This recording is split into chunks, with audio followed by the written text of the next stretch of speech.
Up now we have the BT Inspirational Interview. So since 2001, BT have been supporting and inspiring the young people of Ireland through their patronage and sponsorship of the Young Scientist and Technology exhibition. Over that time, BT have met some very extraordinary young entrepreneurs, and over the last number of years, I think two sisters in particular from County Meath have appeared in the Young Scientist exhibition no less than 3 times. Since then, they've gone on to set up their own company, Fenu Health, which has now grown and developed to become one of Ireland's fastest growing animal health companies. And if you didn't know, they haven't even left secondary school yet. So there's the future. So we're delighted that BT Ireland have brought them here today to take part in the BT Inspirational Interview. So to be interviewed by Mark Hopkins, Sales Director of BT Ireland, will you please welcome on stage Annie and Kate Madden.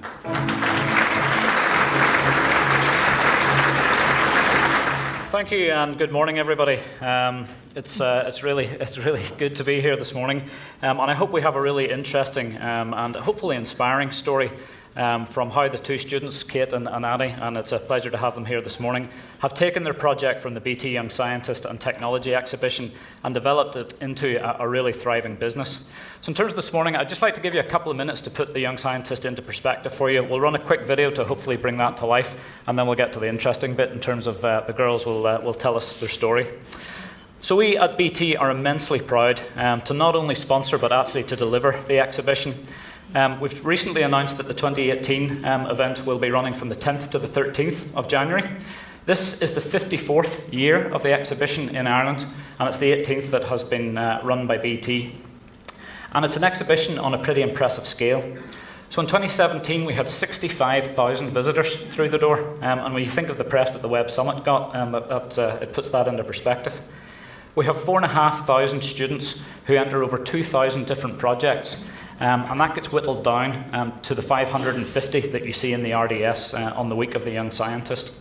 And there is an ask for all of you here today, this morning as well, because that week really is all about the students.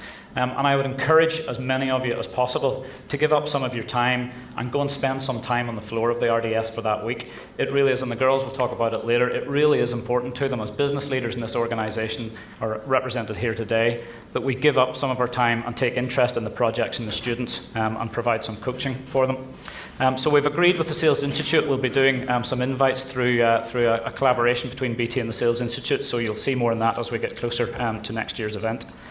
There are over 140 prizes at stake during the week, and the winner of the Young Scientist in Ireland goes on to represent Ireland at its European equivalent event. And the statistic that always strikes me as the most impressive, Ireland has won that 14 times out of 28 at the European level, and that is a huge accolade for our students and for the country itself. And it's not just for the secondary school kids, we also have 3,500 kids at our primary science fair.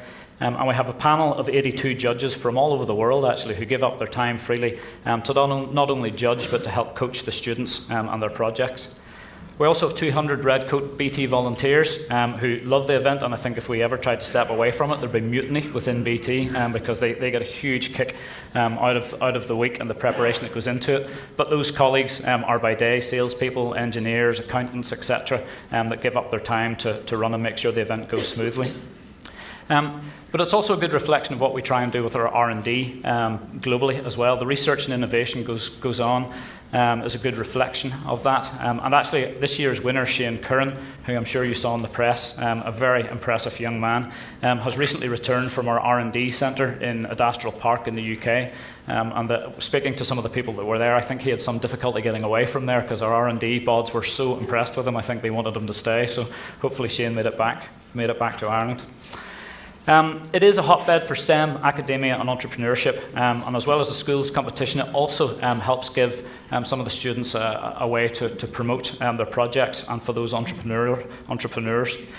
This year we started to give some space not only to Fenu but to 4 other previous projects to give them exhibition space to be able to give them the ability to demonstrate what they're doing to the 65,000 attendees. And just to finish on the background, we also released some research, some independent research around not just the Young Scientist, but lots of other competitions. And your businesses here today will have lots of other interactions with students at this level. But the impact that has on the decisions that the students take for not only their third level education choices, but the careers that they decide to take after that. And for us, it's a great way of identifying talent in the country at that age. So I'll get into Kate and Annie. Some of you may have seen them this week already. It's been quite a week for the ladies. If any of you are watching the RTE News on Wednesday night, you may have seen them with President Higgins and Prince Charles and Camilla. So it's been quite a week for the girls. But I'm just going to run a video just to give you a look and feel, and then we'll let Kate and Annie tell their story. Thank you.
So ladies, quite a week.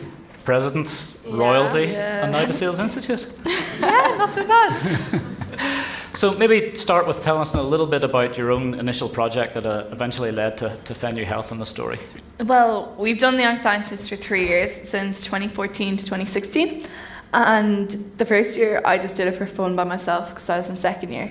And then the second year we did it, I did it with Annie because we were in first and third year. And the project was about encouraging horses to eat by adding various flavours to their feed. So basically what we did was we found over 100 different flavours and gave it to over 100 different horses around Ireland and found which one was their favourite. It was basically that simple. And then we actually won a prize that year in the Young Scientist. And then from that idea, we set up our business called Fenu Health. Excellent. And how long has the business been going now? It's just over 2 years, really. I assume you have a big interest in horses, which drove the interest in the first place? Yeah, we've got it kind of comes through the family, like our granddad rode and our dad and mum all had horses, so it's kind of, yeah, we have horses too. Excellent. So the last time we met, I think, just tell us a bit about how the business has developed now. And the last time we met, you were in hiring mode, which can be difficult with your studies in the middle, I would imagine. So last time we met was during the BT Young Scientist in January, and where we actually had a stand there in the alumni. And since then, during that week, we published that we were trying to recruit 5 more people to the 3 we already had. And at the moment, we've got up to 8 now. So we have 8 employees now, and we're exporting to 12 countries. So,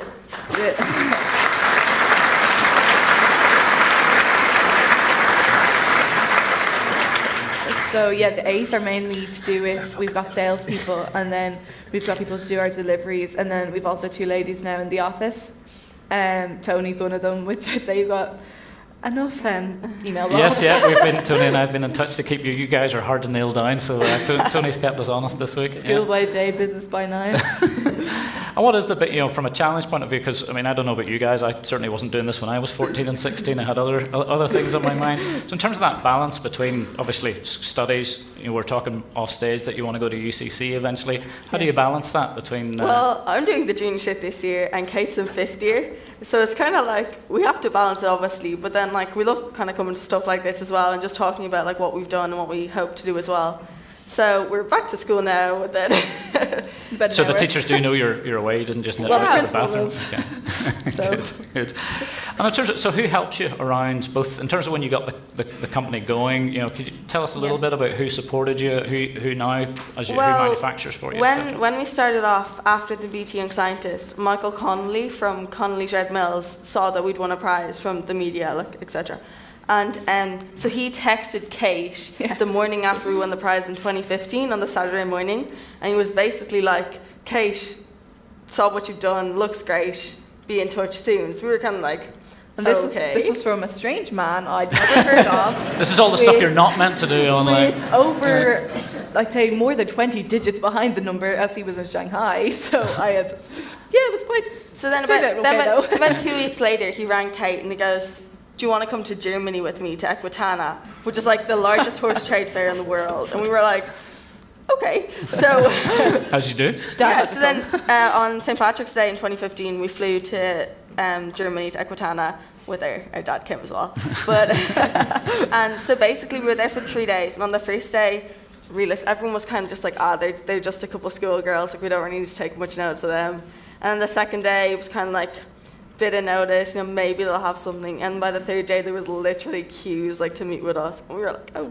I bet they regret that decision of underestimating you now, I would imagine. Yeah, but then we've also had huge help from Alltech, and Devonish have basically helped us with all our legal work. So really whenever we needed help, we kind of just went and asked the top people, and we have my phone is very precious at the moment, as it has some very good mobiles on it, but we only use the mobiles when we actually need the help. We rarely ever use the mobiles, but they still give them to us. So I do remember you making a beeline for Rio Ferdinand in January, because he has some horse connections. That rings. And in terms of who helps you manufacture, so maybe in terms of that end of it, the selling run from here, and tell us a little bit about how the product gets out to your customers. Yes, so the product is all 100% natural. So when we did our projects, we used all natural flavours and herbs. So it's blended in the UK. So we've sent over the ingredients list, they blend it and send it over to Ireland, which is packaged. So it's tested. So it's first of all, it's tested as parts per billion. So it's tested for NOPs, which is naturally occurring prohibited substances. So it's basically it's approved by the FEI, the Turf Club, the Olympic it's Olympic Council standard. So that when you drug test after a race, you won't get caught up because it doesn't have any of the substances in it because it's natural. So it's packaged in Ireland, and then we just send it out from the warehouse near us. And they order it online, and that's how it works. And a lot of people in the room, obviously business leaders in the room, thinking about how you get your products out. So how do you promote outside of events like this, obviously, and you will get sold to after this, I hasten to add. So being warned. How do you use the social media and the various channels to get your message out? Yeah, so we use obviously a lot of social media. So our phone is literally our mini office. We could be on the bus on the way into school in the morning, and you'd be doing emails, you'd be organizing this kind of thing, getting ready to what we're supposed to be doing. And then so we're pretty big on social media, and that's really what we use to get to so basically we call our market, especially in Germany, it's a leisure market, so we call them the pink head collar brigade, and they're 23 to 33-year-old girls who literally spend all their money on their horses. So that's really where we use social media, and we can target a certain area, which is really good. If you're buying an ad, once we spent €4 on an ad in Tattersalls at the sales, and we put it in a 1 mile radius around Tattersalls. And that day alone, we got $4,000 back in sales from people seeing the ad. Quite a return. So it was a pretty good return. So that's really like where we use Facebook and Twitter as well, like to target a certain area. Okay. And you get help with that, or is this? I know. Yeah. So like we'd obviously Yeah. get help as well, but yeah, like we live in our phones. Yeah, pretty much. Like we're addicted to our phones. So even when we're on the train or the bus going into school, we'd be using the free Wi-Fi on the Dublin bus, and we'd be like checking our emails, like checking Facebook, replying to anything, making sure everything's okay, and that's pretty much it. Okay. And obviously, a lot of people here with kids in the room who might be going to the contest or thinking about putting projects forward. What advice would you give to the kind of parents in the room in terms of students who might be thinking about projects or entrepreneurs like yourselves? Well, we'd say definitely, because like I entered it for pure like just to try it out in 2014, because Dad was always like, yeah, definitely do it, like it's a really good experience, like it's real fun, and I literally loved it in 2014. And like you're still friends with the people who Yeah. like stands beside you. Like even when you showed the video, we're literally like, oh my god, I know her. Yeah. And but really, like the message that we always say is never give up, because it was our 150-second formula that actually worked. Whoa. So that was a lot of formulas. Yeah. So like, and then also you said earlier that about the like salespeople like you guys going in and having a chat with all the students. Like we were there this year, and we were telling we met with loads of salespeople beforehand, and we were saying how definitely go around, have a look at the projects, look at the list before you go in. But then the key thing is not to tell every project. They're absolutely fantastic. Like all of them are really brilliant to be there. But if they're not in your area, or if you don't actually, like just be really honest with your advice, because everyone talks to each other. So they'll just turn around and be like, did they tell you were great too? And you're like, yeah, and then everything's the same, you know? Yeah. That's good advice. I'm sure they can smell it as well. Yeah. So you guys are pretty switched on, I'd imagine. You can tell if people are faking. That's good advice. Yeah. That's pretty much it. So moving forward, what happens next outside of getting exams, getting your intercerts done? Where do you see yourselves in 5 years' time? Well, in 5 years, like at the moment, we've 8 employees in 12 countries. Like that, there's no need why that couldn't be 80 employees in 120 countries in a few years, because the thing we use is that all around the world it's the same view. So we broke view down to V, which is value. So like no matter where you are in the world, if you've got a stallion worth 5 million, like 1 million will be value for you to make him the best stallion in the world. While if you've got a little pony in the field, €10 could be value for you to make that pony good enough for your child. And then for E, we use that it's BI. God, you were alert there, I missed that. Junior cert. For I, it's Irish. So we're proud to be Irish. You'd be so surprised the amount of people that buy it because it's Irish. Because Ireland I are assume known you're using for that network as yeah, well. we're known for like the best horses in the world, the best race horses. Like sure, if you look at Cheltenham, it was 19 Irish winners and 9 British. So And how many of them were on your product? Plenty. Excellent. Not allowed to say. But over half. Would Yeah. be anyway, definitely. So. Whoa, that's pretty Yeah. impressive. So a lot of businesses, and you may not have heard in the room earlier on, talking about the next generation coming through and the inspiration for that. So assuming Fenu Health didn't exist and you had to join the workplace after college, whatever you decide to do, any advice for the people in the room? What would you look for in terms of a business that would attract you to go and work for them? Yeah. So we were thinking about this, and we were kind of like, when we're like interviewing people and employing them, we look for the ones who are coming to us with a plan. So they're the ones that we're going to go for. So then when we're going to a business looking for a job, obviously we're going to be like, well, we know we're going to get paid, so that's a reward, but what else can you give us, like realistically? So then there's social groups, but realistically there's going to be fights in the social groups. So like it's all about this like corporate social responsibility, and it's how like even like when people like companies who are doing Special Olympics, or they're helping with, I don't know, like even the red coats at BT. the red coats in BT. It's something different for It's them all to about do. like having satisfaction from giving back to something that actually matters. Okay. And that's really where I think it's all kind of going as well, because you can go to any business and it's all pretty much the same day to day. There's a slight variation, but it's The added it's a extra. job. Pretty Yeah. much the same. Is And that how your friends would view it as well? Is that something that even gets discussed? Like, even in school, like with school, you're doing the same classes every day. But then the odd time, like today, we have a non-uniform day in school. Just as well. I know.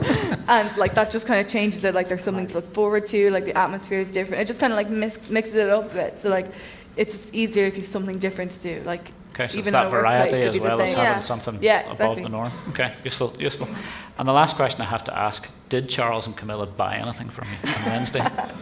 Well, the one thing, we got a little bit of a rushing brief before they walked in, and it was, put things on the table, don't give them anything, and just be nice. Okay, so we put our cards on the table. Never thought we couldn't.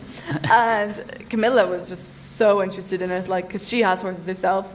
She was at the badminton horse trials, and we told her how we're sponsoring the Tattersalls horse trials. So we invited her over. Never know. And then as she was leaving, she goes, "Oh, Charles, the cards. And then they both took a card and walked away. Excellent.